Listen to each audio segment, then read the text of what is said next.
entire Attorney General team.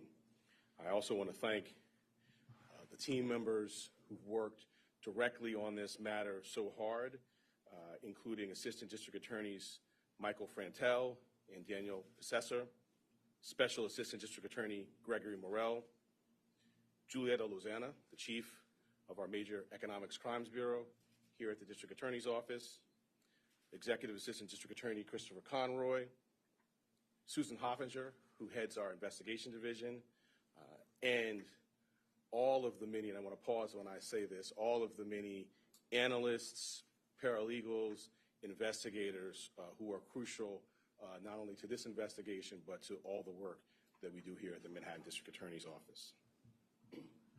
We are here today to announce the indictment of Stephen Bannon and We Build the Wall Incorporated for a year-long fundraising scheme that netted more than $15 million from thousands of donors across the country based on false pretenses. Specifically, the false promise that all of the funds obtained to We Build the Wall would go toward the construction of a wall on the border of the United States and Mexico, and that, and I quote, not a penny, end quote, would go to its president's salary. We Build the Wall's fundraisers use that phrase time and again, not a penny, as they solicited donations through media appearances, emails to potential donors, social media posts, and more. But instead of pennies, the president of We Build the Wall received more than $250,000 in a salary funded by donations, at least $140,000 of which we allege was laundered by Steve Bannon. In a series of payments throughout 2019, Mr. Bannon directed We Build the Wall to transfer tens of thousands of dollars at a time to a not-for-profit corporation. This not-for-profit corporation, Bannon's not-for-profit corporation, then paid a salary to the We Build the Wall president, thereby obscuring the source of the funds, in direct contradiction to the many, many promises made by Bannon, We Build the Wall, and others associated with this scheme. In August 2020, as many of you know, Bannon and 3 other individuals were indicted by the U.S. Attorney's Office for the Southern District of New York for crimes related to this fundraising scheme. And then, just months later, Mr. Bannon received a presidential pardon from President Donald J. Trump, former President Donald J. Trump. We then began investigating and determined that Mr. Bannon must be held accountable in this jurisdiction, the jurisdiction of New York State, for his conduct as the architect of this scheme, which impacted hundreds of Manhattan residents. Because the simple truth is that it is a crime to profit off the backs of donors by making false pretenses. In many ways, this is the sort of work we do here at the District Attorney's Office each and every day, ensuring that when a Manhattanite hands over money for a particular purpose, that they know where it's going and that it actually goes there without any smoke screens or false pretenses. And so we are here to say today in one voice that in Manhattan and in New York, you will be held accountable for defrauding donors. Bannon and We Build the Wall have been charged in a New York State Supreme Court indictment with 2 counts of money laundering in the 2nd degree, 2 counts of conspiracy in the 4th degree, 1 count of scheme to defraud in the 1st degree, and 1 count of conspiracy in the 5th degree. Those are the charges set forth in the indictment. Now I want to turn the podium over to, as I said at the beginning, a phenomenal partner in this work, and my friend, the Attorney General of the State of New York, Tish James. Good afternoon. I want to thank the District Attorney, Alvin Bragg, for his partnership in this investigation. Today's indictment is a result of our joint efforts, and I want to acknowledge the dedicated members of the Office of the Attorney General who have the honor and privilege of working with each and every day for working on this case. Assistant Attorney General Greg Morrell of our Public Integrity Bureau, who is cross-designated as a Special Assistant District Attorney in the Manhattan District Attorney's Office, the Director of the Crime Proceeds Strike Force and Special Advisor to the Criminal Justice Division, Gary Fishman, and the Chief of the Public Integrity Unit, Rod Murphy, and of course our first Deputy Attorney General, Jennifer Levy. Today is an important day for justice, our justice system, and our continued efforts to uphold the law. Regular, everyday Americans play by these rules, and yet too often, powerful political interest, they ignore these rules. They think that they are above the law. And the most egregious of them take advantage of hard-working Americans in the process. And Steve Bannon stands out as a perfect example of this blatant inequality. He gained power and influence as a top advisor to the former president. And he used that influence and those connections to cheat everyday Americans and carry out this fraud. You see, Bannon was the architect of Trump's plan to build a wall between the United States and Mexico. So when Mr. Bannon created a fundraising scheme to finance the construction of that wall, he basically stole millions of dollars to line his own pocket and those of other politically connected people. And today, he and We Build the Wall are being charged for defrauding these donors out of more than $15 million and for laundering the proceeds to further advance and to conceal the fraud. Between January and December of 2019, Mr. Bannon and others publicly represented that all of the money donated to We Build the Wall would be directed towards the organization's efforts to build a wall. Mr. Bannon and others repeatedly claimed that the president of the organization would not receive a single penny from this fundraising effort. But this was nothing more than a ploy to garner media attention and to rob innocent, hard-working Americans out of their money. Text messages exchanged between Mr. Bannon and a high-level We the Wall affiliate stated that if the president of the organization were to promise that he would not take a salary, that it would be, quote, the most talked about media narrative ever, unquote. But in reality, We Build the Wall paid its president more than $200,000 in 2019. And then the organization tried to hide those payments by laundering them through third-party entities, including one controlled by Mr. Bannon. In more text messages, Mr. Bannon outlined who would pay those salaries and stated that there would be, quote, no deals I don't approve, unquote. Simply put, Mr. Bannon lied to ordinary citizens about this project. He diverted their hard-earned money. He preyed upon the emotions of New Yorkers and Americans. And then when Mr. Bannon was held accountable for his criminal actions, the former president pardoned him. Given this reality, it is understandable how hard-working, honest, ordinary citizens are cynical about the two systems of justice in our country. One for the rich and powerful, and another for everyone else. But in New York, we have zero tolerance for corruption and or for abuses of power. We represent the people, and we are determined to hold accountable those who transgress against them. And there cannot be one set of rules for everyday Americans and another set of rules for the wealthy and the powerful. We all must play by the same rules, and everyone must obey the law.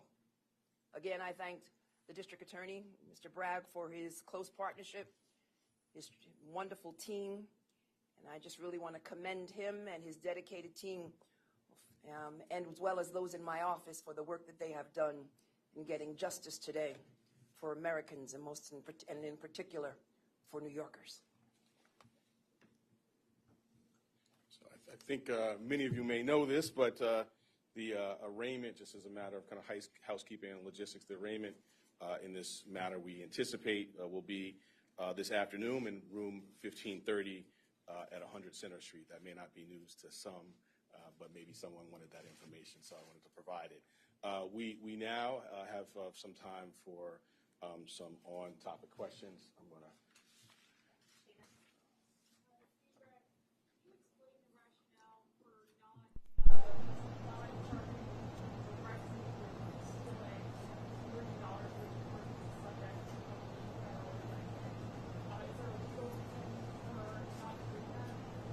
So and I think your question touches upon it. I mean, we have two different jurisdictions, obviously, and two sets of statutes which charge federally under the wire fraud statute. Here, scheme to defraud and money laundering. I don't want to go too far beyond the indictment, just the contours of the scheme to defraud in that statute and the conduct it encompasses laid out in the indictment. But I think the sort of focal point of your question hits upon it, which is just that we're operating under two separate jurisdictions and two separate statutes. I'm not going to get into what could have been charged. The charges, and we think the scheme of fraud charge, which set forth in the indictment, it encompasses the conduct which we believe is the focus of this matter, or really should be the focus of this matter. But what you just mentioned is certainly a part of this matter.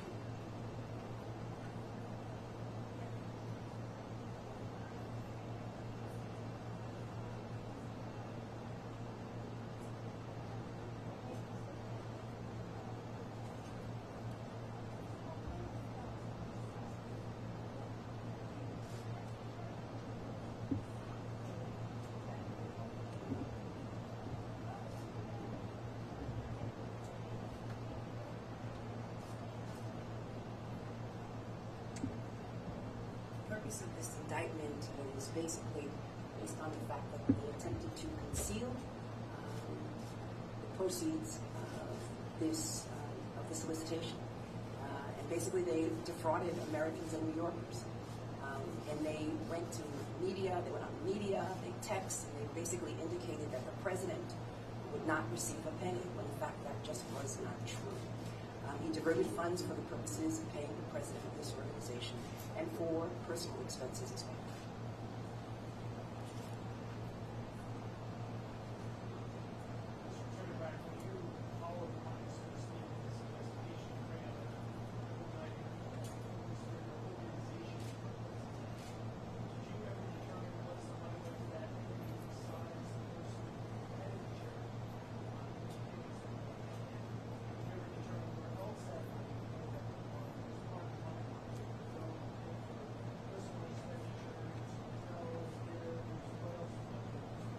I'm not going to go beyond the four corners of the indictment and talk about what was not charged. I think what is charged does speak to very serious conduct, and is the focus of this matter. Dave, are the co-defendants in the federal case cooperating in this prosecution? Are the federal prosecutors turning over their evidence to help with your case? I smile a bit because you know I can't answer that question. So I'm not going to even go beyond that. I can't answer that question. I think the purpose today is the charging instrument, and the arraignment which will occur. That is what we're announcing today. And at no point will you ever hear me talk about, in any case, someone who's cooperating or who's not. So I'm not going to address that.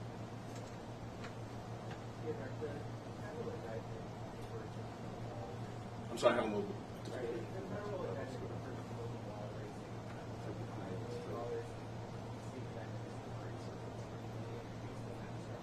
Sure, and this, I think, goes back to the very first question, which is these are two distinct investigations done under two different statutes and using two different ways to sort of calculate.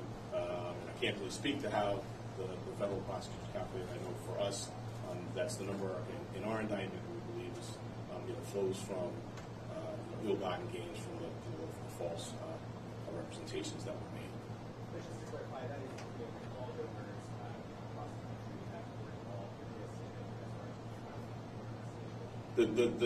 that dollar amount is what we are alleging is the fraud.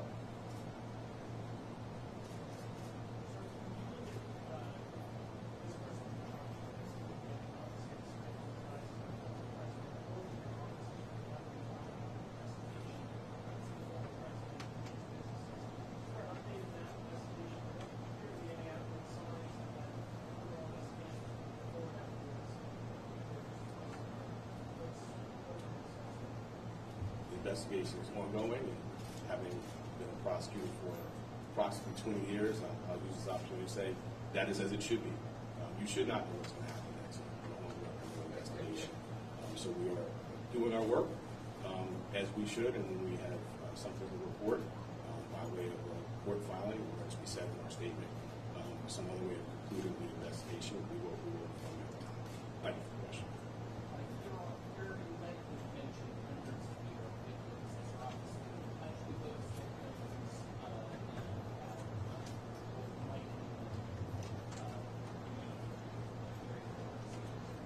So I'm not going to talk about nor will be in any other case with the interactions we've had with people who've been defrauded.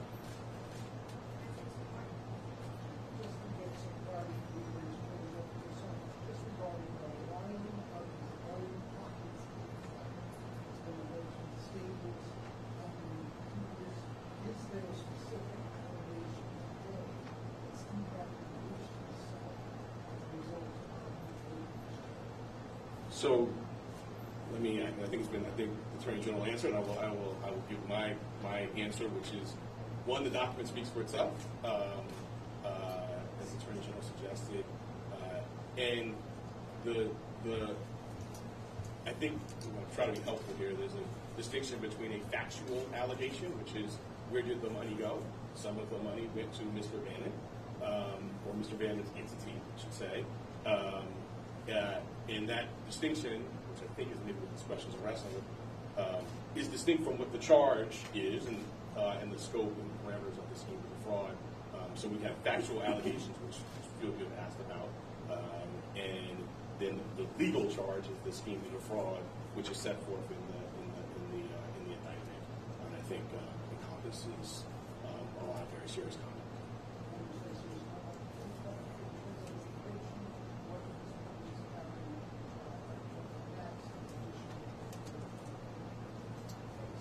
So the top count is a Class C nonviolent. The minimum, as you know, sentencing is ultimately up to the judge. The minimum is a period of no incarceration.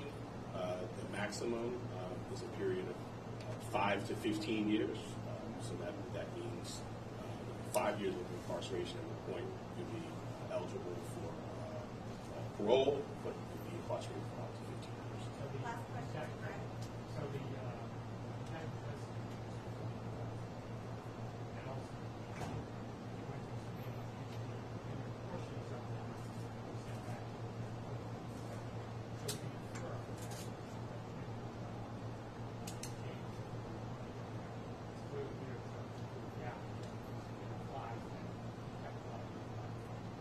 I think your inference is correct. Yeah. What is the maximum penalty for the entity?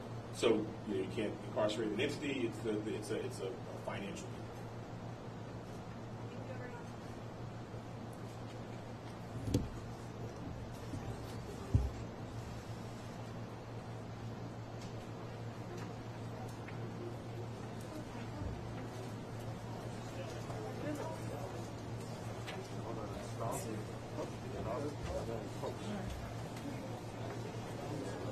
Yeah,